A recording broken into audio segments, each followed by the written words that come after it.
Good morning student. आज हम कक्षा 8 हिंदी व्याकरण में पाठ 26 कहानी लेखन के बारे में पढ़ सकेंगे और सीख सकेंगे कि कहानी हमें किस प्रकार से लिखना चाहिए और कहानी किसे कहते हैं, कहानी क्या होती है, कहानी को लिखते समय हमें किन किन बातों का विशेष ध्यान रखना चाहिए।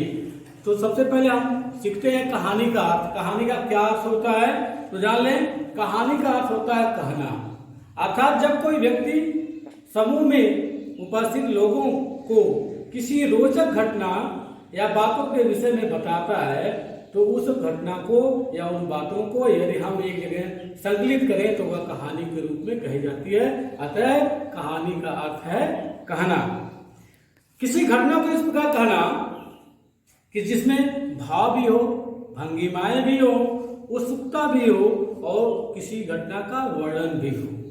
घटना केवल बात का न रह जाए बल्कि वह घटना किसी विशेष रूप में प्रयोग में आ जाए।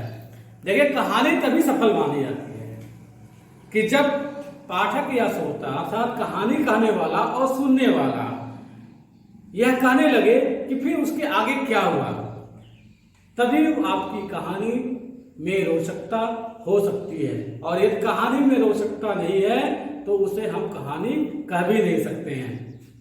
तो कहानी लिखते समय हमें कुछ निम्नलिखित बातों का ध्यान रखना चाहिए कि वे बातें क्या होनी चाहिए। तो कहानी लिखते समय हमें कहानी का कारण और उसके परिणाम के बारे में जानकारी होना चाहिए। क्या अर्थात उस कहानी के कहने का क्या कारण है और उसका परिणाम या उसका निष्कर्ष या उसका उद्देश्य क्या है। उस कहानी को कहने से क्या शिक्षाएं मिलती हैं, इसका भी स्पष्ट उल्लेख होना चाहिए। दूसरा, मुख्य कथा से कभी भी आप भटकने ना पाए। अगर आप मुख्य बातों से भटक गए तो आपके कहानी की कोई सार्थकता नहीं रह जाती है। इसलिए कहानी की सार्थकता बनाए रखने के लिए हमें शीर्षक के इर्द गिर्द ही अपनी बातों को रखना चाहिए। अन्य कथाएं यदि मुख्य कथा के साथ है तो वह उसके सहायक के रूप में प्रयोग हो, ना कि अलग थलग हो जाए। वह उसके सहायक के रूप में ही बनी रहे। दूसरा, कहानी एक बच्चों की है। अगर वो कोई कहानी बच्चों की है तो उसका अंत सुखांत होना चाहिए, ना कि दुखांत होना चाहिए।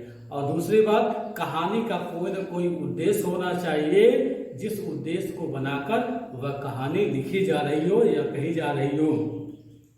दूसरा, कहानी गलत और सही को ही स्थापित करे, अर्थात गलत को सही ना करे और सही को गलत ना कहे तो ही वह कहानी है। यदि सही बातों को गलत रूप में प्रस्तुत किया जा रहा है या गलत बातों को सही रूप में प्रस्तुत किया जा रहा है तो वह भ्रामक कहानी है, उसे कहानी नहीं कहा जा सकता।